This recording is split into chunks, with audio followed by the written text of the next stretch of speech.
नित्यानन्दकरी वराभयकरी सौन्दर्यरत्नाकरी निर्धूताखिल पापनाशनकरी प्रत्यक्षमाहेश्वरी प्राणेयाचलवंशपावनकरी काशीपुराधीश्वरी भिक्षां देहि कृपावलम्बनकरी मातान्नपूर्णेश्वरी माता अन्नपूर्णेश्वरी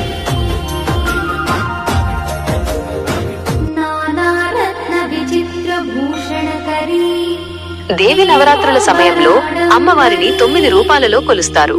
వీటిని నవరూపాలు లేదా నవరాత్రి దేవి అవతారాలు అంటారు.